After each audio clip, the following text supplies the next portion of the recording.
था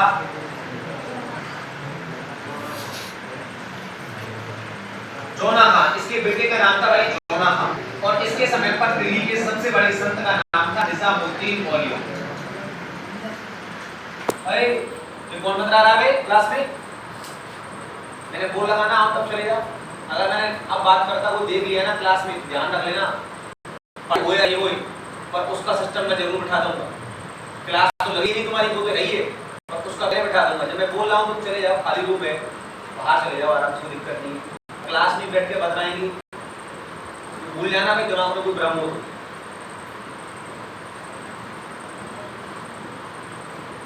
निजामुद्दीन औलिया दिल्ली का सबसे बड़ा संत था भाई। मुस्लिम संतों को सूफी संत कहते हैं। हालांकि सूफी संत एक संप्रदाय है, सूफी भक्ति एक संप्रदाय है, तो उसमें दिल्ली के अंदर जो ज्यादातर मुस्लिम संत रहे वो सूफी भक्ति से रिलेटिव रहे। सूफी भक्ति का मतलब जो बहुत ज्यादा खास नहीं है, ये केवल एक परमेश्वर को मानते हैं जिसे ये अल्लाह कहते हैं, ठीक है। और उसके अलावा ये अपने गुरुओं को सम्मान देते हैं। मुस्लिम धर्म के अंदर गुरुओं को सम्मान नहीं देने का कानून है कि आप सम्मान दोगे केवल और केवल अल्लाह को, ठीक है भाई। उसके अलावा और किसी का सम्मान विशिष्ट नहीं है। सम्मान वह है लेकिन वो सब सेकेंडरी, सबसे पहला सम्मान है प्राइमरी। जैसे अल्लाह, और मतलब जैसे हमारे यहाँ पर बताया गया है भाई कि गुरु गोविंद दो बड़े काके लागू पाए, परिवार गुरु आपने गोविंद जी बताया, यानी कि गुरु का सम्मान ईश्वर से भी ऊपर है, ईश्वर से मिलाया है गुरु ने। ऐसा मुस्लिम धर्म में नहीं है। सबसे पहले अल्लाह, और उसकी खिलाफत अगर कोई करता है या कोई और मैटर तो उसके लिए कोई सम्मान नहीं है और प्रताड़ित करने का प्रावधान भी है, ठीक है भाई। तो याद रखना भाई, निजामुद्दीन औलिया सूफी भक्ति से संबंधित है और ये मानेगा केवल एक ईश्वर को, यानी कि अल्लाह। किसको मानेगा भाई? अल्लाह। लेकिन भूलना नहीं, ये रह रहा है दिल्ली में, और दिल्ली में इसके स्थान पर जहां पर ये रहता था हजारों लाखों की लोगों की भीड़ एनी टाइम लगी रहती थी। इसे उस दौर का बहुत ही चमत्कारिक संत माना जाता है। मुस्लिम संत, सूफी संत चमत्कारिक संत माना जाता है भैया। जीवंत कला, यानी कि आपको बिल्कुल सापेक्ष चमत्कार दिखा देगा, ऐसी शक्तियां मौजूद थी। ऐसा केवल कहा जाता है, मैं कोई दावेदारी पेश नहीं कर रहा हूं, वैसे आगे मामला आने वाला है, आप खुद लिख लो। तो निजामुद्दीन औलिया जो है दिल्ली में रह रहा है, और दिल्ली का सुल्तान कौन है भैया? गयासुद्दीन तुगलक। अब दूर दराज से लोग दिल्ली में इससे मिलने आते हैं, लेकिन ये कभी भी दिल्ली सुल्तान से मिलने नहीं गया। लोग इधर उधर से आकर के छोटे मोटे नवाब और मुस्लिम शासक इसका सम्मान करते हैं दिल्ली में आकर के, लेकिन ये कभी दरबार में नहीं गया गयासुद्दीन तुगलक के। तो गयासुद्दीन तुगलक भी इसका सम्मान करना चाहता है, इसीलिए इसको इनवाइट किया है, आमंत्रित किया है दिल्ली के दरबार में, ठीक है भैया। निजामुद्दीन औलिया को दिल्ली के दरबार में आमंत्रित किया है किसने? गयासुद्दीन तुगलक ने। जैसा कि मैंने आपको बताया कि इस संप्रदाय के जो संत हैं वो केवल एक ईश्वर को मानेंगे, यानी अल्लाह को। तो सीधी सी मतलब है गयासुद्दीन तुगलक का इसकी नजरों में कोई सम्मान नहीं है। तो इसने भैया पत्र के जवाब में सीधा कहलवा दिया कि देखो भैया, हम तो संत फकीर आदमी हैं, महल दरबार इनसे हमारा क्या लेना देना है। ऐसा करो, आप स्वयं मेरे दरबार में आ जाओ, मैं आपकी बात जरूर सुनूंगा, आप क्या कहना चाहते हैं, ठीक है। गयासुद्दीन तुगलक को गुस्सा आ गई, क्योंकि उसे सर्वसम्मति से दिल्ली का सुल्तान स्वीकार किया गया है और सब लोग उसका परम सम्मान करते हैं, और इसने उसकी बात को पूरी तरीके से, हल्के मैटर से नहीं, पूरी तरीके से ठुकरा दिया। नहीं आऊंगा भाई मैं, तू आ जा। बड़ी समस्या। निजामुद्दीन औलिया की इस प्रकार की प्रवृत्ति से कि इसने दिल्ली के सुल्तान तक की बात का कोई भय नहीं है, बुलाया नहीं गया, तो भैया प्रभावित होकर जोना खान ने इसको अपना गुरु बना, ठीक है भाई। इसका बेटा इसका शिष्य बन गया, आ गया सब लोग, ठीक है भाई। जोना खान इसका शिष्य है और पुत्र है इसका गयासुद्दीन तुगलक का, ठीक है भाई। हालांकि निजामुद्दीन औलिया का खुद का एक बहुत ही प्रमुख शिष्य था, जिसका नाम था अमीर खुसरो। भाई ये जो अमीर खुसरो था, अमीर खुसरो को कहा जाता है तोता ए हिंद, क्योंकि ये खुद को कहता था हिंदुस्तानी तुर्क। ये खुद को कहता था हिंदुस्तानी तुर्क। भाई और बहनों, क्योंकि हिस्ट्री के नजरिए से अपन लोग देखें और जैसा कि हमको इतिहास में एनालिसिस मिलता है, वो सत्य बात आपको बतानी पड़ेगी हमारे द्वारा। तो बात यही है कि जब भारत स्वतंत्र नहीं था, आजाद नहीं था, जब भारत का संविधान नहीं था, जब भारत में नियम कानून ऐसा कुछ खास नहीं थे, तो भारत के अंदर बहुत बड़ी तादाद में रहने वाले मुसलमान, भारत की अंदर रहने वाले मुस्लिम जो सालों से और सदियों से इंडिया में रह रहे थे, वो अपने आप को कभी भी हिंदुस्तानी नहीं कहते। उन्हें अपने आप को हिंदुस्तानी कहते में शर्म आती थी। हम तो नहीं है हिंदुस्तानी, कौन? हम तो तुर्की है, हम तो खुरासानी है, हम तो अरबी है, हम तो नहीं है हिंदुस्तानी। क्योंकि हिंदुस्तान की छाप बन गई थी कि यहाँ के लोग आते हैं। इतनी कमजोर इमेज हमारी बन गई थी कि यहाँ के मुसलमान अपने आप को हिंदुस्तानी कहते ही नहीं। इंडिया के अंदर स्वयं को हिंदुस्तानी मुसलमान कहने वाला पहला व्यक्ति था भाई अमीर खुसरो। बाकी का मैं आपको जो बता रहा हूँ कि भारतीय मुस्लिम अपने आप को भारतीय मानते ही नहीं थे। इसका सीधा सीधा एग्जांपल देख सकते हैं कि भारत में सभी धर्मों के लोग रहते थे आजादी से पहले, 15 अगस्त 1947 से पहले। जैसे आज रह रहे हैं भारत में, सभी धर्मों के लोग रहते थे, हिंदू भी, जैन भी, बौद्ध, सिख, यहूदी, पारसी, ईसाई, मुस्लिम सब रहते थे। लेकिन अलग कंट्री किसने मांगी, अलग देश किसने मांगा? ईसाइयों ने तो अलग देश नहीं मांगा कि हमको ईसाई लैंड चाहिए। सिखों ने तो नहीं मांगा, यहूदी, पारसियों ने, जैन, बौद्ध, सिखों ने, किसी ने नहीं मांगा अलग देश। तो अलग देश किसने मांगा वो सबको पता, पाकिस्तान। साथ में ये भी पता हो आप लोगों को कि अलग देश मांगने के पीछे कोई नया नया मैटर नहीं था। अरे अपने आप को हिंदुस्तानी कहने में जब शर्म आ रही है तो अलग देश क्यों नहीं मांगेंगे? चलो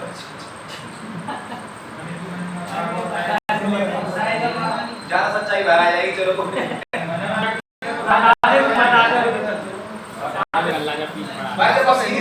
बिल्कुल। अमीर खुसरो तो हिंदुस्तान में मुसलमानों के साम्राज्य स्थापित होने के बाद बहुत बाद का मैटर है। गुलाम वंश निकल चुका है, खिलजी वंश निकल चुका है, और उससे पहले के भी मुस्लिम इंडिया में रहते थे, वो भी सारा मैटर निकल चुका है। लेकिन प्रमाण पहला मिलता है कि ये व्यक्ति अपने आप को हिंदुस्तानी मुसलमान कहता है और इस बात पर गर्व महसूस करता है। यानी इससे पहले मुसलमानों की जनसंख्या जो भारत में लाखों और करोड़ों थी, वो अपने आप को इंडियन नहीं मानते थे, पर रहते भी यहीं पर थे और खाते भी यहीं पर थे और गद्दारी भी यहीं से करते थे भाई। तो अमीर खुसरो जो है खुद को तोता है हिंद कहता है, इसका मतलब है हिंदुस्तानी तुर्क। ये क्या है? व्यक्ति निजामुद्दीन औलिया का शिष्य होने की वजह से इसका भी ईश्वर यानी कि अल्लाह की भक्ति पर बहुत ज्यादा ध्यान था, और इसके लिए इसने कव्वाली प्रथा प्रारंभ करी भाई। कव्वाली जैसे कभी दरगाह वगैरह में आने जाने का कोई मैटर नहीं है, लेकिन फिर भी आप देखो तो संगीत की एक विधा होती है कव्वाली। जैसे गजल बोलते हैं अपन लोग, गजल बोलते ऐसे कव्वाली भी होती है भाई। तो मुस्लिम दरगाह वगैरह जो होती है उनके अंदर जो गीत गाए जाते हैं, उन गीतों का प्रारूप बड़ा अलग होता है, बड़े आवेश में गाए जाते हैं।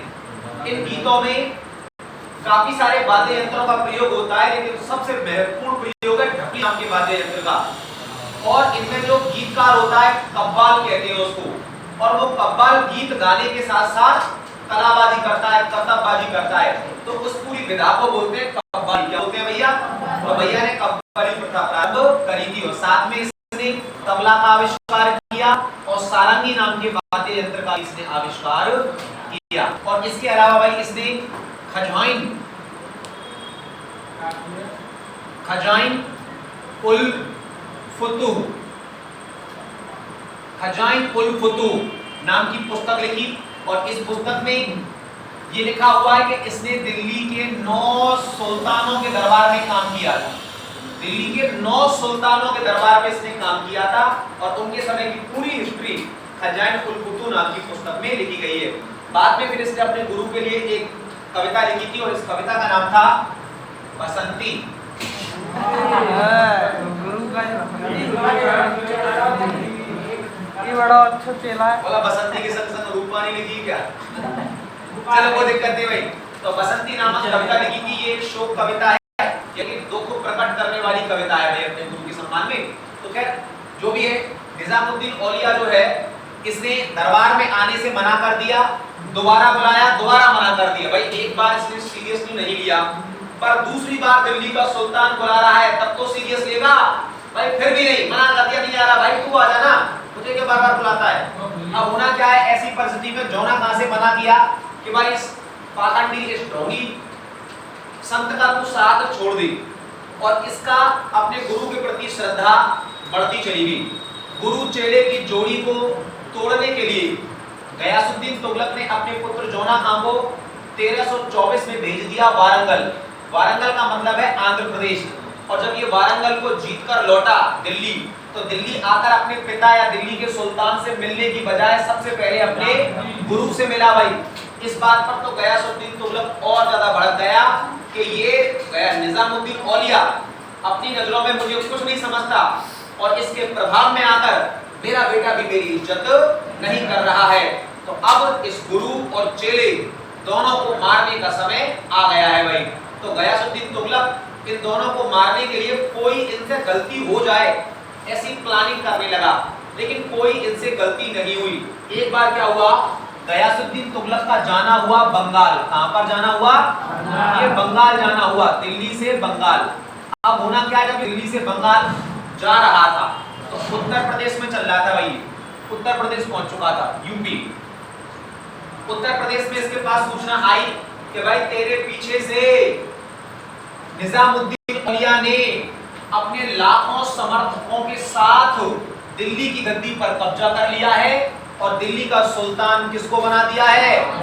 जोना खां को। तो भैया ये तो पॉलिटिक्स में, राजनीति में इंटरफेयर हो गया, हस्तक्षेप हो गया।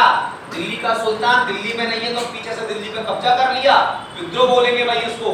नतीजतन ऐसी परिस्थितियों में अब इन दोनों को मारने का रीजन मिल चुका था, और ये उत्तर प्रदेश से दिल्ली वापस लौटने गया। चलो भैया दिल्ली वापस, अब इन दोनों गुरु चेले को सबक सिखाएंगे। नतीजतन क्या हुआ भाई, जैसे ये खबर जोना खां को पता लगी कि दोनों के मरने का नंबर आ गया है, तो भागा भागा अपने गुरु के पास गया कि अब हमारे दोनों का मरने का नंबर आ गया है। किसी ने झूठी अफवाह उड़ा दी है कि हमने मिलकर के दिल्ली की गद्दी पर कब्जा कर लिया है, और अब पिताजी हम दोनों को मारने आ रहे हैं। तो भैया निजामुद्दीन औलिया ने बोला, निश्चित है, डरने वाली कोई बात नहीं है, तू तो केवल मुझे इतना बता दे कि इस समय वो है कहां पर। कि वो इस समय सुल्तानपुर में है। भैया सुल्तानपुर नाम का जो स्थान है, वैसे तो ये यूपी में है, लेकिन दिल्ली के बिल्कुल निकट है। भाई यूपी में है और दिल्ली के बिल्कुल निकट है, मेरठ के आसपास पड़ता है, और कहा जाता है यहीं पर तंत्र मंत्र की शक्ति से निजामुद्दीन औलिया ने सुल्तानपुर यूपी में ही दिल्ली में घुसने से पहले ये कहा कि दिल्ली अभी दूर है, जबकि बगल में ये सुल्तानपुर, और तंत्र मंत्र की शक्ति से गयासुद्दीन तुगलक को खत्म करके मार दिया।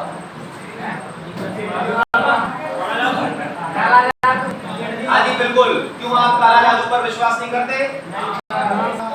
भाई इसको विश्वास नहीं है, उसके लिए में काला जादू जैसी चीजें होती हैं भाई, और बाकायदा काम भी करती है।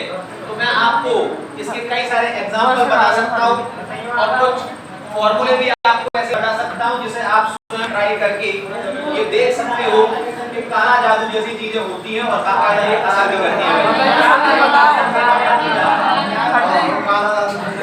भाई काला जादू का बहुत छोटा सा मामला मुझको पता है, और जिसकी मुझे केवल इनकमिंग पता है, आउटगोइंग नहीं पता। इसलिए मैं खुद भी खतरा बोल लेता हूं भाई। सिंपल मामला है, सिंपल मामला है कि अगर ये धरती पर भगवान है जिस पर हम विश्वास करते हैं, इस धरती पर अगर भगवान है जिस पर हम विश्वास करते हैं, लाखों मंदिर बना रखे हैं, मस्जिद बना रखी है, गुरुद्वारे बना रखे हैं, तो भगवान का अस्तित्व केवल भूत से ही है। आई मीन नकारात्मक शक्तियों से है भाई, जिसको अपन लोग जिन भूत चुड़ैल वगैरह कुछ भी बोल देते हैं, इन सब से ही भगवान का संबंध है भाई। भगवान की आवश्यकता हमको पड़ेगी नहीं अगर इस प्रकार की शक्तियां मौजूद नहीं हो, तो है ये तभी हमको इसकी आवश्यकता पड़ती है भाई। ठीक है, पाकिस्तान अगर सेना नहीं रखे तो हमको भी सेना रखने की कोई जरूरत नहीं पड़ेगी उस लाइन पर। और ये कोई नई बात नहीं है, अमेरिका और कनाडा के बॉर्डर पर दोनों ही देश अपनी सेना नहीं रखते, तो वहां पर उनकी सेना लगती ही नहीं है। वो अपनी सेना हटा ले और हम अपनी सेना हटा ले, कोई दिक्कत नहीं भाई। क्योंकि वहां सेना है तो हमें रखनी पड़ेगी, क्योंकि भूत है मंदिर बनाना पड़ेगा, इसलिए भगवान रखना पड़ेगा। ठीक है, मैं कुछ मंत्रों को भी जानता हूँ या कुछ ऐसी क्रियाओं को जानता हूँ जिससे आने वाले दौर में मैं आपको प्रैक्टिस करने के लिए दूंगा। आप मुझे अगली अमावस्या से केवल 1 या 2 दिन पहले बता देना, अगली अमावस्या से ठीक अमावस्या की रात को मैं आप मतलब एक फॉर्मूला बताऊंगा जो आपको अमावस्या की रात को फॉलो करना पड़ेगा। बात होगा होगा नहीं ऐसा भी कुछ नहीं है। देखो भाई नकारात्मक ऐसा हुआ है तो कोई नहीं माना परिवार मैटर नहीं है भाई। नकारात्मक शक्ति यानी भूत वगैरह काला जादू उसका सबसे बड़ा असर होता है कि आपका मानसिक संतुलन बिगड़ जाएगा। नहीं ऐसा कुछ नहीं है। मस्ती करने का मंत्र तो और भी इजी है भाई, वशीकरण का मंत्र तो और भी इजी है। कॉपियों को खोलकर देख लेना, मैंने बताया हुआ उसके बारे में। वशीकरण मंत्र के बारे में मैंने आपको बताया हुआ है, और अगर आपको ट्राई करना हो तो कर सकते हो भाई, और उसे झूठा मत मानना, वो रियल है और वो काम भी करता है। परंतु देखो किसी भी चीज में सफल बनने के लिए उसमें थोड़ी मेहनत करनी पड़ती है भाई। ठीक है, खैर कोई दिक्कत नहीं, बस बहुत नहीं तब तो भाई यही बोल के खा दूंगा। डर लगा देखेगा बाद में अच्छा सुनिए बस शांति से।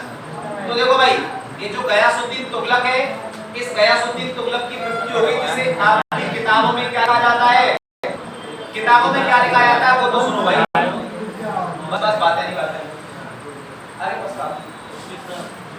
सुल्तानपुर उत्तर प्रदेश में लकड़ी का महल गिरने से गयासुद्दीन तुगलक की मृत्यु। लकड़ी का महल गिरने से गयासुद्दीन तुगलक की मृत्यु हुई। हुआ क्या था, आप वो इंसिडेंस भी सुन लो कि जिस मार्ग से ये गया था दिल्ली से, जब उसी मार्ग से तुरंत लौटा तो मात्र 1 दिन के अंतराल पर बीच सड़क पर एक लकड़ी का भव्य महल इसको दिखाई दिया। बीच सड़क पर 1 रात के अंतराल में लकड़ी का भव्य महल इसको दिखाई दिया। अब बताइए इतना विशाल लकड़ी का महल क्या 1 रात में बन सकता है? किसी कीमत पे नहीं बन सकता भाई। नतीजतन देख करके ये आश्चर्यचकित हुआ और अपने कुछ चुनिंदा लोगों के संग उस लकड़ी के महल के अंदर गया कि क्या है, कैसे बन गया, किसने बनाया, देखे तो सही। तो जब लकड़ी के महल के अंदर गया तो इसे महसूस हुआ कि ये लकड़ी का महल गिर गया है और उसके नीचे ये दब गया है, जबकि रियल में ना तो वहां लकड़ी का महल था और ना ही है ही तो गिरेगा। इसको फील हुआ और ये मर गया। अरे भाई इसी को काला जादू कहते हैं, जो होता नहीं वो आपको दिखाई देता। जी यार फूंक तो ना रखो राजा राजा मतलब चलता था इसको देखा।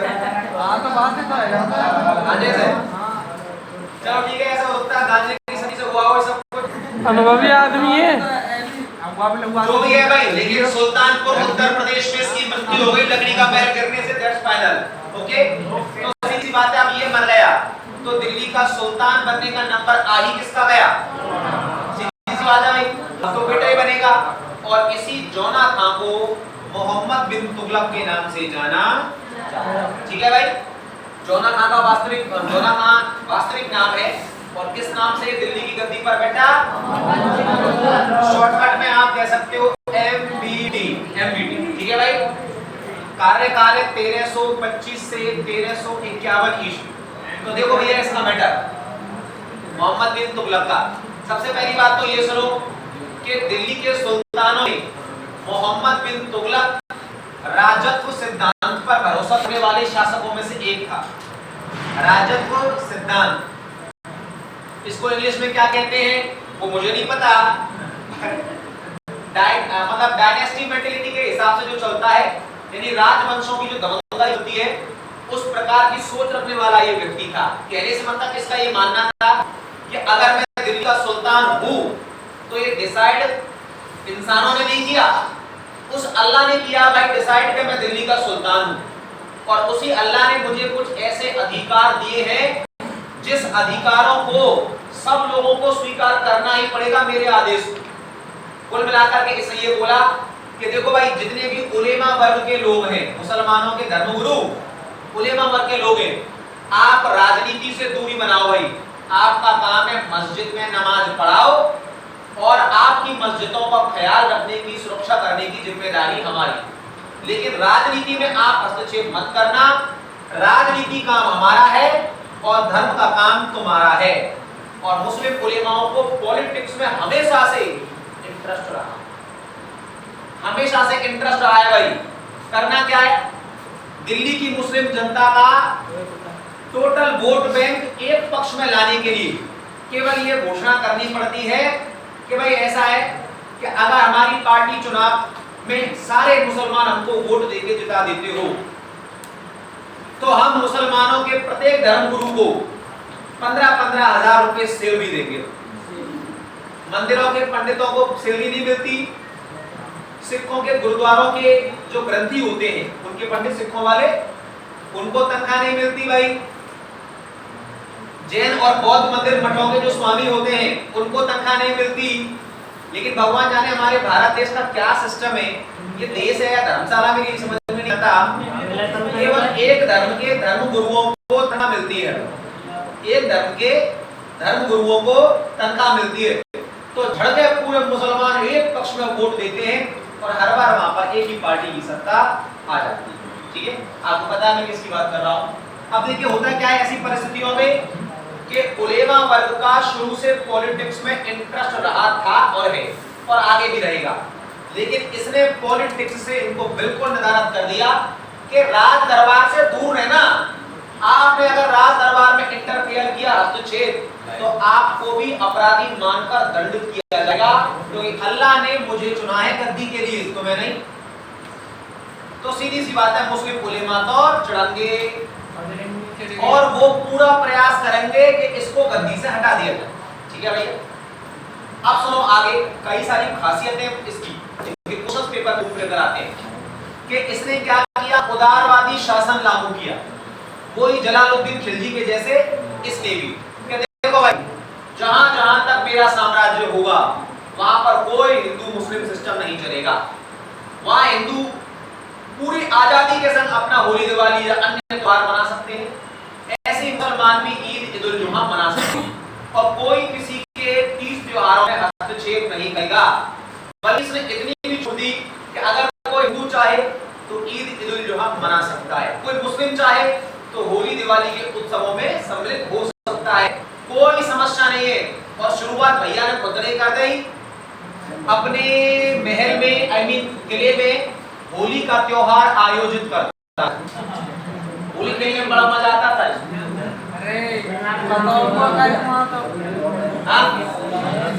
मजा तुमको भी बहुत आता होली खेलने। साल के 364 दिन जिसके दूर दर्शन होते हैं तो पूरे उसके पास रह जाते हैं। सिस्टम बना दो, रंग गुलाल भी लगा देते हैं, है कि नहीं? ठीक है, और बना तो ले भी जाते हैं। मुझे भी होली का बड़ा इंतजार रहता है।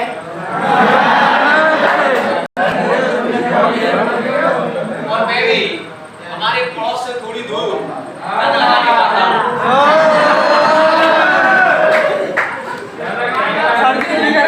मंदिर की बात कर रहा हूँ, मंदिर की।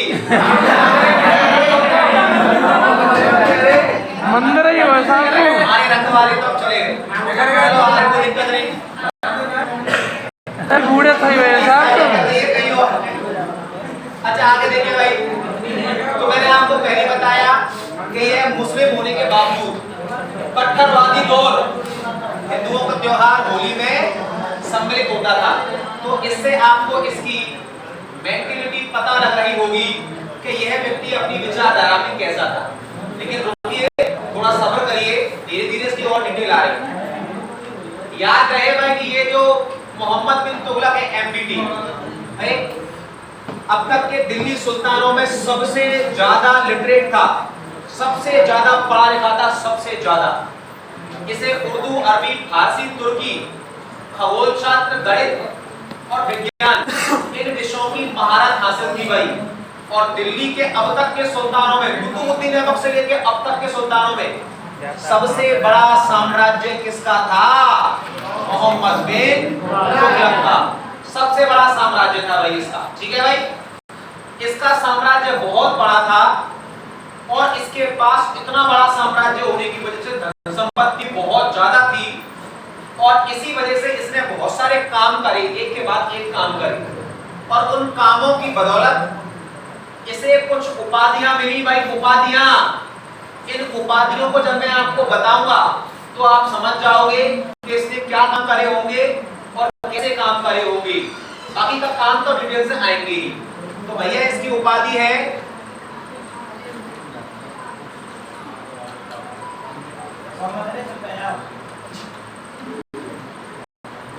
सुल्तान ए कातिल। लो भैया उपाधि,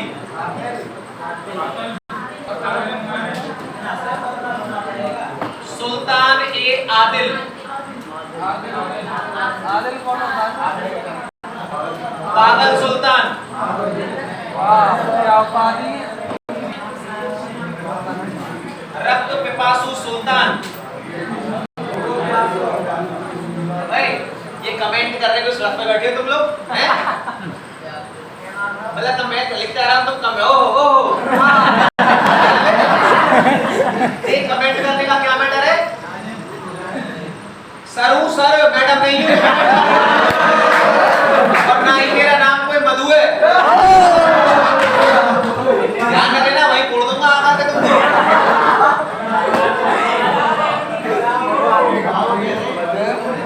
अभिनव योजनाओं का सौदागर।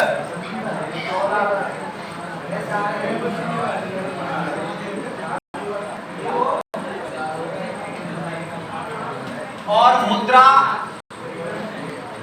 ढालने वालों का राजकुमार। शांत रहो भाई। हाँ भाई, तो देखो भाई ये इसकी उपाधियां हैं। काम तो सारे डिटेल से आएंगे ही, पर आप इनके इसके कामों का अंदाजा इसकी उपाधियों से भी लगा सकते हो। सुल्तान ए कातिल, सुल्तान ए आदिल, पागल सुल्तान, रक्त पिपासु सुल्तान, अभिनव योजनाओं का सौदागर, मुद्रा डालने वालों का राजकुमार।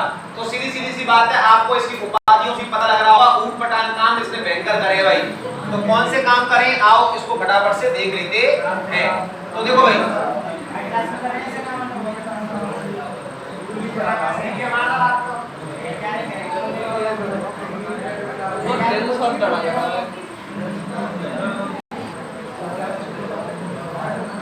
हाँ भाई, तो इसके काम देख लीजिए भाई, काम क्या है। देखो पहला काम हो गया इसका राजधानी परिवर्तन योजना। राजधानी परिवर्तन योजना, उसका मतलब क्या है कि देखो भाई इसको एक ख्याल आया कि मेरी राजधानी दिल्ली पश्चिम एशिया से आने वाले जो आक्रांता हैं उनकी आक्रांताओं की सीमा लाइन से बिल्कुल पास पड़ती है। तो अगर कोई विदेशी हमलावर काबुल लाहौर के रास्ते भारत में घुसे तो दिल्ली उसके लिए बिल्कुल पास पड़ेगी। और एक बार अगर दिल्ली में मोहम्मद बिन तुगलक हार जाए तो पूरा सिस्टम ही खत्म हो जाएगा भाई। नतीजतन राजधानी को अंतरराष्ट्रीय सीमा से थोड़ी दूर ले जाओ। और इसके दिमाग में आइडिया आया देवगिरी, जिसको कहा गया दौलताबाद। तो भैया इसने अपनी राजधानी दिल्ली से दौलताबाद कर ली। दिल्ली से दौलताबाद का मतलब है 2500 किलोमीटर। दिल्ली से दौलताबाद का मतलब है 2500 किलोमीटर। उस दौर के हिसाब से तो हाईवे बनने की दूरी 1200 किलोमीटर हो गई है। पहले रास्ता मालवा से घूम करके जाता था, जिस वजह से दूरी 2500 किलोमीटर। तो राजधानी अपनी ऐसी जगह ले गया महाराष्ट्र में देवगिरी कि वो ना तो दक्षिण से ही पास ना उत्तर से ही पास, बिल्कुल साफ जगह, मतलब सुरक्षित जगह रह गए। अब इसके मन में ये आइडिया आया कि यार मैं दिल्ली से दौलताबाद जा तो रहा हूँ, लेकिन मेरा जन्म दिल्ली में हुआ, पालन पोषण अपने पराए सब दिल्ली में, तो मेरा मन नहीं लगेगा और मेरे बिना इनका मन नहीं लगेगा। तो ऐसा करता हूँ, दिल्ली के सारे लोगों को अपने संग और दौलताबाद ले चलता हूँ भाई। ठीक है, इसका हिसाब किताब लगाया कि इन सबको ले जाना, खाना पीना रहना खर्चा, फिर वहां शटल करना, घर मकान बना करके देना, और फिर वहां शटल करने के बाद में फिर रोजगार लगाने की व्यवस्था करना। बहुत खर्चा आ रहा था, बहुत खर्चा सरकारी खजाने पर कोई दिक्कत नहीं। आदमी दिल का बड़ा अच्छा था, सारा खर्चा खुद ने वहन किया भाई, और लेकर दिल्ली से हजारों लाखों की जनता को और चल दिया दौलताबाद की ओर। और जैसे ही दिल्ली से बाहर निकला, आदमी तो बहुत अच्छा है लेकिन कानून बड़े सख्त थे भाई इसके दौर में, तो क्लियर कहा भाई अब सेना की एक टुकड़ी जाओ और दिल्ली में देख करके आओ। एक भी इंसान अगर अब दिल्ली में मिल जाए, तो ये बोला है ना कि सारा रहना खाना खर्चा मेरा, तुम तो बस चलो मेरे साथ, तो तुमको क्या प्रॉब्लम आ रही है? अगर एक भी व्यक्ति अगर दिल्ली में कोई मिल जाए तो रस्सी से बांधकर घोड़े से घसीटकर दौलताबाद तक लेकर के आना। इसका होता है, इसलिए भी कहते हैं भाई इसको सेना की टुकड़ी गई पूरी दिल्ली में देखा भाई। कहा जाता है दिल्ली में उस दौर में एक चिड़िया तक विद्यमान थी, पूरी दिल्ली सुन सपाट हो गई, सबको तो लेकर आ गया सब। और जब सारी शहर घबरा एक दिशा में, तो कुत्ते पहले घबराते वो समझ हमें मार छोड़ रहा है, चलो पहले, ठीक है भाई। अब होना क्या है ऐसी परिस्थितियों में कि एक लंगड़ा व्यक्ति मिला दिल्ली में, बस पूरी दिल्ली में एक लंगड़ा व्यक्ति।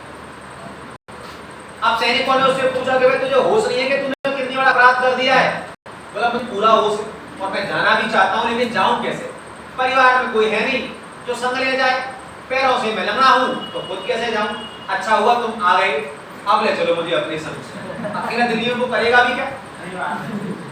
अब सैनिकों ने बोला कि ये तो तुझे पहले बोलना था, जब इतने सारे अपाहिजों को इंतजाम किया है तुझे भी कर, लेकिन अब तो तूने हमारे सुल्तान का कानून तोड़ दिया। कहते हैं मैं रस्सी से बांधकर और घोड़े से खींचकर घसीटते हुए दिल्ली से दौलताबाद उसको, हालांकि एक आध किलोमीटर में वो किसके मर गया होगा और एक आध टुकड़ा ही उसका वहां पहुंच पाया होगा। तो याद रखना इसका एक प्रारूप ये भी है। खैर दिल्ली में जाकर दौलताबाद में जाकर के सेटल हो गए, खजाने पर बहुत लोड आया भाई, लेकिन जैसे ही वहां पर रहे तो दिल्ली भूविष्ठित धरातल से घिरी हुई चारों ओर से, और दौलताबाद समुद्र के किनारे, तो जलवायु परिवर्तन हो गया भाई। और जलवायु परिवर्तन के चलते दिल्ली की पूरी जनता जो यहाँ सेटल हुई थी और ये भी सब बीमार पड़ गए, लंबे दौर तक बीमार रहे। कुल मिलाकर साल 2 साल इनकी स्थिति खराब ही रही। नतीजतन इसको पता लग गया कि राजधानी परिवर्तन योजना मेरी कारगर साबित नहीं हुई, जब मेरा और मेरी जनता का स्वास्थ्य सही नहीं है, चलो दिल्ली वापस। तो भैया सबको लेकर दिल्ली वापस आया और फिर से इनके रहने खाने पीने का सारा खर्चा, अब तक दिल्ली भी टूट गई थी, सून सपट पड़ी थी, दिल्ली का पुनर्निर्माण, इनका रहना खाना जुगाड़ सारा मैटर, खाने पीने का और नौकरी रोजगार का इस व्यक्ति ने किया भाई। तो राजधानी परिवर्तन योजना इसकी फेल रही और इस योजना से सरकारी खजाने को भयंकर घाटा हुआ। ठीक है भाई, अरे इतनी बड़ी योजना फेल हो जाएगी तो घाटा तो होगा ना सर। अब इस घाटे की पूर्ति बहुत जरूरी है भाई। सरकारी खजाना अगर घाटे में आया तो सरकार चल ही नहीं सकती भाई, सरकार चल ही नहीं सकती। 2014 से पहले हमारे देश की सेना जो थी उसने क्लियर कह दिया था कि देखो भाई, पाकिस्तान की तरफ से डेली दिन में कई बार सीज फायर हुआ, लगातार तो गोलीबारी कर रहे हैं, और ऐसी कंडीशन में युद्ध कभी भी स्टार्ट हो सकता है, एक तरफा युद्ध। जब वो युद्ध करेंगे तो मजबूरी हमें भी छिड़ना पड़ेगा, और हमारे पास 7 दिन से ज्यादा लड़ने का लिए गोला बारूद नहीं है, यानी हम 7 दिन से ज्यादा मैदान में नहीं टिक पाए। और पाकिस्तान तो उस दौर में बड़ा पावरफुल था भाई, 2014 से पहले की बात है।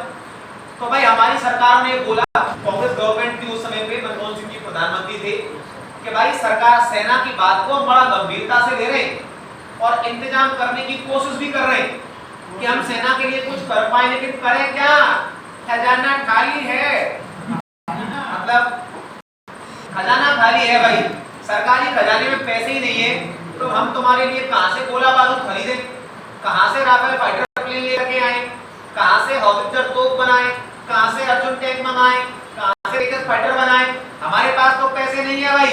ऐसी बात आएगी तो हम जैसे पहले पीछे हटे थे और चीन को हमारा धुआंधार क्षेत्रफल दे दिया, पाकिस्तान को भी दे देंगे, कोई दिक्कत। इसका मतलब तो यही हुआ भाई। लेकिन इस दौर को जनता ने गंभीरता से लिया और सरकार का परिवर्तन किया भाई, और सरकार का परिवर्तन करने से क्या क्या हुआ कि आज पाकिस्तान, मैं फिर से क्लास में वही डायलॉग रिपीट करूंगा, कटोरा लेके घूम रहा है लेकिन भेज नहीं मिल रही भाई उसको, ठीक है। ये किसी सरकार का पक्ष नहीं है, लेकिन एक बात ये भी ध्यान रखना कि सोने की चिड़िया जिस समय भारत को कहती थी, उस समय हमारे पास पैसा ही पैसा था, लड़ने की तैयारी नहीं थी। तो क्या महमूद गजनबी से अपने देश को बचा पाए? कॉपी में पढ़ाई आपकी में आप देख सकते हो, गजनबी से हमारा देश बचा? क्या खजाने हमारे बच पाए?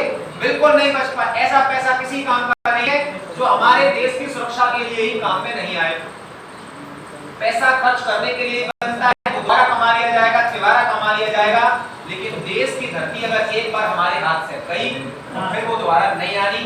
अफगानिस्तान चला गया, पाकिस्तान चला गया हमारे हाथ से, नेपाल भूटान चले गए, तिब्बत चला गया, पीओके चला गया, अक्साई चला गया, बांग्लादेश चला गया, मालदीव चला गया, मलेशिया चला गया, बर्मा चला गया। 14 देश हमारे भारत से टूटकर बन चुके हैं, ठीक है भाई। अब देखो होना क्या है, तो खजाने को स्ट्रॉन्ग रखना बहुत जरूरी है, इसीलिए केंद्र सरकार ने लगा दी जीएसटी। सारे टैक्सों के संग संग एक टैक्स और दो, तो आम जनता को बहुत भारी नुकसान है। लेकिन थोड़ा सा ये भी ध्यान देना चाहिए कि अगर जीएसटी के पैसे का अच्छा यूज हो रहा है तो फिर कुछ समय के लिए कोई दिक्कत नहीं है। सरकार ने भी बोल दिया आने वाले दौर में जीएसटी की रेट कम करेंगे। भाई और बहनों, दूसरा खजाने की पूर्ति करने के लिए, भाई घाटे में चल रहा खजाना, पूर्ति करने के लिए एक और सिस्टम लगाया, योजना बनाई, और योजना का नाम है सांकेतिक मुद्रा योजना। कौन सी योजना? सांकेतिक मुद्रा योजना। इसमें क्या था, इसने दिमाग लगाया भाई, सबसे ज्यादा पढ़ा लिखा था, मैं आपको बता चुका हूं दिल्ली के सुल्तानों में, और इकोनॉमी का एक्सपर्ट था। इसने दिमाग लगाया यार खजाने की घाटे की पूर्ति तो मैं नोटबंदी करके कर सकता हूं। नोट तो तब नहीं था, तब सिक्का था, तो सिक्का बंदी। सांकेतिक मुद्रा योजना कहा गया है इसको। कहने से मतलब इसने सोचा कि भारत देश में लाखों करोड़ों सोने चांदी के सिक्के हैं, उन सारे सिक्कों पर मैं नोटबंदी कर देता हूं, यानी कि सिक्का बंदी कर देता हूं, सांकेतिक मुद्रा योजना लागू कर देता हूं। सोने चांदी के सारे सिक्के आज से चलने बंद, अब इनको वापस कर दो हमारे लिए, और इनके बदले आपको तांबे और कांसे के सिक्के दिए जाएंगे डबल डबल। सोने का एक सिक्का, तांबे के 2 सिक्के, चांदी का एक सिक्का, कांसे के 2 सिक्के, और सोने के एक सिक्के की बराबर मूल्य माना जाएगा तांबे के एक सिक्के का, और मिल कितने रहे? 2।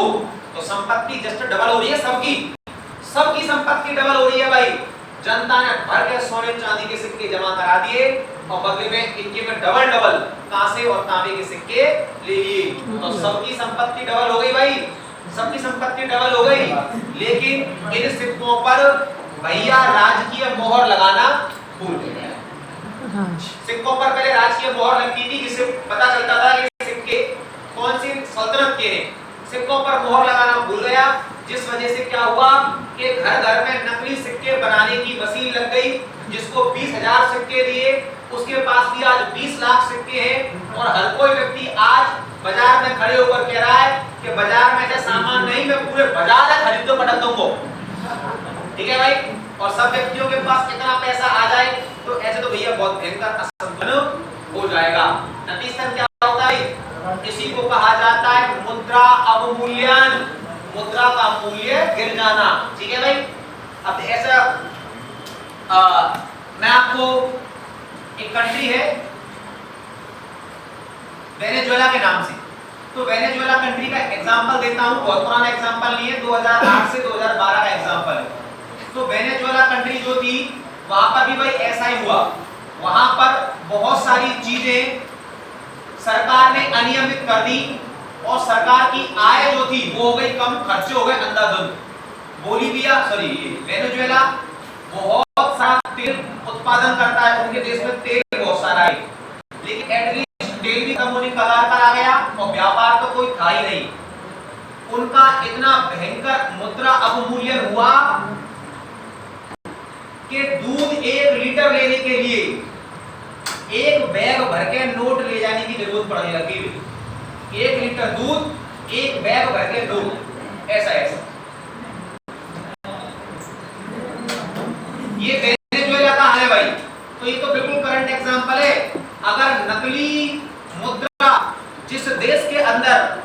बहुत बड़ी मात्रा में जड़ पकड़ गई तो उस देश का मुद्रा अवमूल्यन होने से कोई रोक नहीं सकता भाई। पाकिस्तान का मुख्य धंधा इंडिया की करेंसी के नकली नोट बनाना था, जो बहुत कमाल का धंधा चलता था। 2012-14 तक तो आपकी एज उतनी नहीं होगी तो सर आपको ध्यान भी नहीं होगा, 1000 और 500 के नकली नोट बिल्कुल आम हो गए, बिल्कुल आम। हमारे भी हाथ में आ रहे थे और हम दुकानदार को थे तो वो भी बड़े पहचान कर रहे थे, ये नकली, ये दो असली, ये नकली, ये दो असली। भैया ये तो नहीं चलेंगे तो नकली है। 500 का नोट नकली और वो भी एक नहीं कई सारे। अब बैंक बात लेकर के जाएं तो बैंक तो खैर करेगी भाई। अगर आपने बैंक से निकाला है तो आपको भी अगर कोई चेप गया है तो गई, ठीक है। तो भाई आप सोचिए आम इंसान के हाथ में 2-2, 4-4, 10-10, 500 के नकली नोट आ रहे हैं तो पूरे देश में कितनी बड़ी मात्रा में नकली मुद्रा फैल चुकी होगी। इसी को खत्म करने के लिए नोटबंदी लागू करी।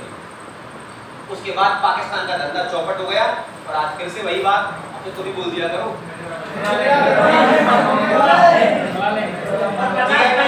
बोल दिया करो।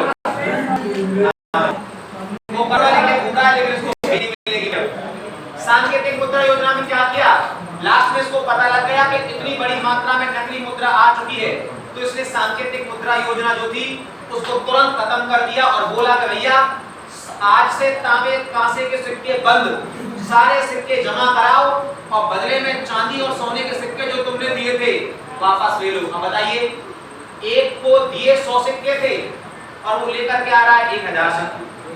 अब 1000 सिक्के के बदले में सोने के 1000 सिक्के दो, तो भाई कितना भयंकर घाटा गया। ऐसा मान लो सरकारी खजाना नेस्त नाबूद हो गया, खत्म हो गया बिल्कुल। ये बेचारा फकीर बन गया, ठीक है, बाबा जी हो गया। तो इसने इतने भयंकर घाटे से निपटने के लिए कि कर्मचारियों को देने के लिए तनख्वाह नहीं है, तीसरी योजना लागू कर दी, दुआब में कर वृद्धि।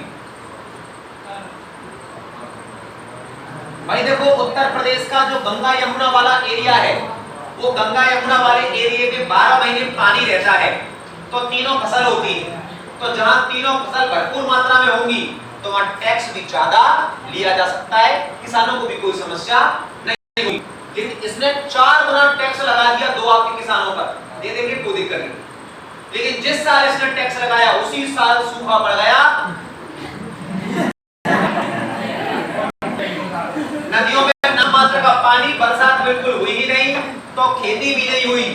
टैक्स 4 गुना, अबे किसानों के भूखे मरने की नौबत आ गई और दुआ मिलकर वृद्धि योजना दे रही। इसने दीवान एक कोही के नाम से कृषि विभाग गठित किया और सौधर के नाम से किसानों को कृषि ऋण लोन वितरित कर दिए।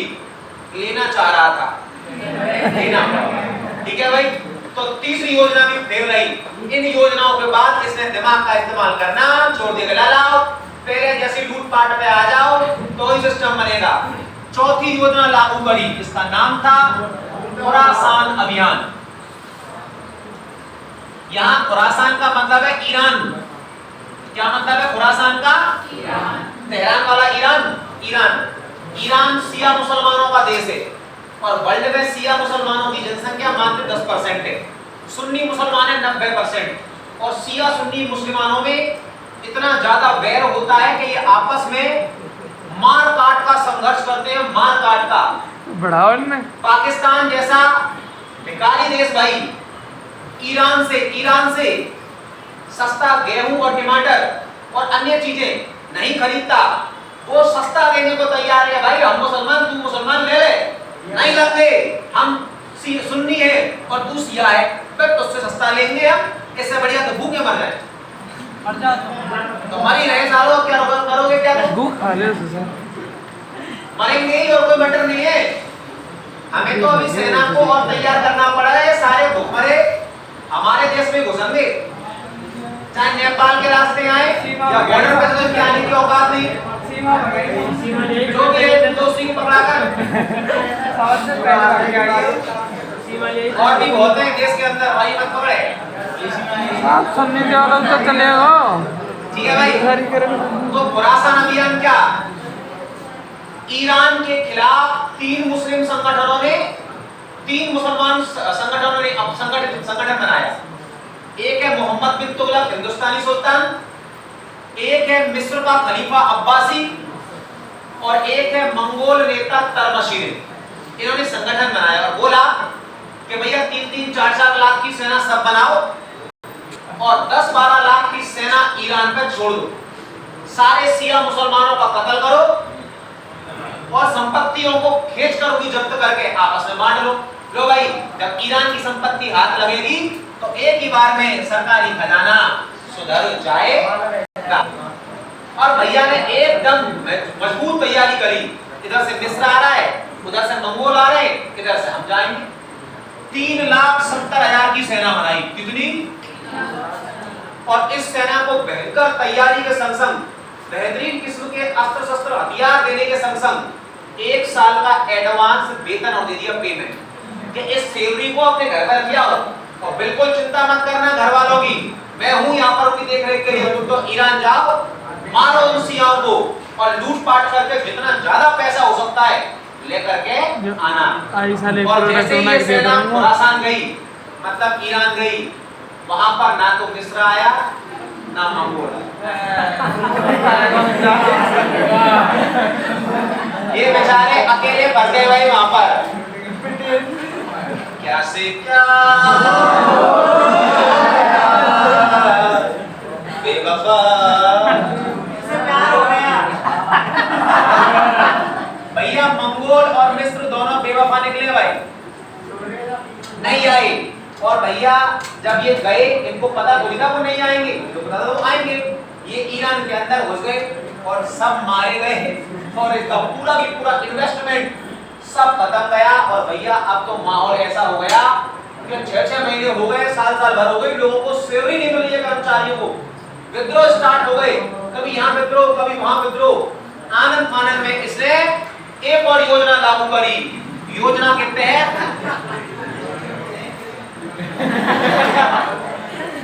के तहत इसने एक मंगोल नेता का नाम था तरमशीरिन।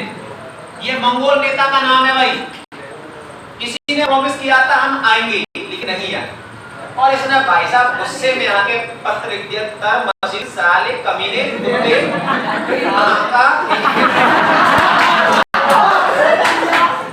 उल्टी सीधी हमसे वादा करके नहीं आया, तेरी वजह से मुझे कितना घाटा गया। हिंदुस्तान में विद्रोह चालू हुए, तू सारे जिस दिन मिला ना उसी दिन तुझे कम कर दूंगा हरामी। गालियां वालियां सारा मैटर लिख करके और तरमशीरिन को भेज दिया। आप भाई साहब जो तरमशीरिन से पड़ा हिंदुस्तानी सुल्तान की इतनी हिम्मत कि हमको पत्र में लिख के गाली दे रहा है। बोला ऐसा है भाई, अब हम ईरान नहीं जाएंगे, अब हम हिंदुस्तान जाएंगे, सेना लेकर लो। और तरमशीरिन अपनी लाखों की सेना लेकर हिंदुस्तान आ गया। जा पड़ा था और जैसे इसको पता लगा तरमशीरिन आ गया, बोले भैया अब ना बचाने वाला कोई नहीं। मैं मौके लेकर गई, मैं मंगोल नेता तरमशीरिन के पास ये गया भाई अकेला मंगोल नेता तरमशीरिन के पास 5,000 सोने के सिक्के लेकर। उस समय सोने के सिक्के को बोलते थे दीनार। बोलो भैया मेरे मुंह से निकल मेरे जवान टूट गई। तो भाई हुआ क्या, इसने मांगी कि भैया मैं तुझे गुस्सा में कह गया, तेरा छोटा भाई हूं मैं, तो इतनी खामा तू दवा छोटा भाई हूं तेरा मैं, तू सेना बना नहीं। अब देख भाई मैं बर्बाद हो चुका हूं, गुस्से में आके भूल गया मैं, मेरे पास ये 5,000 सोने के सिक्का और बचे बस। तू तलाशी ले रहा भरी मेरी, और भाई तू ले रहे, मगर तू जा यहाँ से, अब हमला मत कर। अब पता लग गया भाई हाल इसका, गरीबी का हाल अलग ही पता चल जाता है। मंगोल नेता चला गया। अब इसने बोला कि भैया ये व्याधा तो चली गई है, अब कैसे भी करके अपनी सल्तनत संभालो। एक और योजना लागू हुई।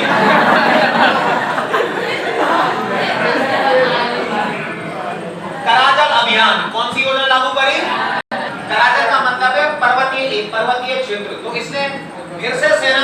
करी और बोला कि देखो भाई लाला, अब ये लास्ट टाइम है, लास्ट, इसके बाद मेरे पास कुछ नहीं बचेगा। साधन संसाधन हथियार खाना पीना सब कुछ लो, एडवांस सेव नहीं दूंगा, मेरे पास है ना पैसा। और तुम्हें हिमालय के पर्वतीय एरिया में आने वाले सारे राज्यों पर हमले करने और सोना लूट कराना। आ गई समझ में? कैसा आ गई? ध्यान रखना, रास्ता भटक के तिब्बत मत चले जाना, वो तुमसे ऊपर है, वो बराबर ने खिसका खिसका के मार देंगे तुम्हें। बोला ठीक है साहब, तिब्बत नहीं जाएंगे, बाकी किसी को छोड़ेंगे भी नहीं। हाँ बिल्कुल ऐसे ही। कराचल अभियान, सेना पर्वतीय क्षेत्रों पर पहुंची, जहां उन्होंने पहली बार अपने जीवन में बर्फ देखी। धरती पर बरसती हुई, और बर्फ में उनको पता ही नहीं चल रही कौन सा रोड कहां जा रहा है।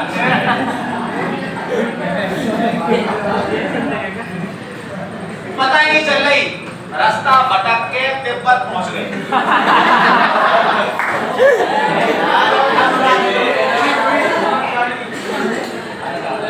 तिब्बतियों को पता लगा हम पे हमला करने आए, तो उन्होंने भाई अवालांच बर्फ खिसका खिसका के पूरी की पूरी सेना मार दी। केवल 10 लोग जिंदा बच के आ पाए, पूरी की पूरी सेना तिब्बत एरिया में मारी गई। उसके बाद तो मान लो कि सारे पावर हाउस को गए, सारा मैटर खत्म। कभी यहाँ विद्रोह, कभी वहां विद्रोह, बड़े बड़े 22 कुल 38 विद्रोह हुए इसके कार्यकाल में। और भैया एटलीस्ट ये कहने पर मजबूर हो गया कि मेरा साम्राज्य रुग्ण हो गया है। मैं सरदर्द की दवा खाता हूं तो मुझे बुखार आ जाता है, और बुखार की दवा खाता हूं तो कुछ और हो जाता है। लास्ट में सिंध प्रांत के अंदर एक जगह का नाम था ठट्टा। इस ठट्टा नाम के स्थान पर विद्रोह का दमन करते समय विद्रोहियों ने इसको जान से मर गया भाई मोहम्मद तुगलक। लो भाई भैया आपको श्रद्धांजलि तो ऐसे मूर्ख देश में दोबारा पैदा नहीं होनी चाहिए भाई, ऐसी पढ़ाई लिखाई से तो दूर की भलाई। चलो भाई आज के लिए इतना काफी है, मैं आपको इसको सेव कर देता हूँ।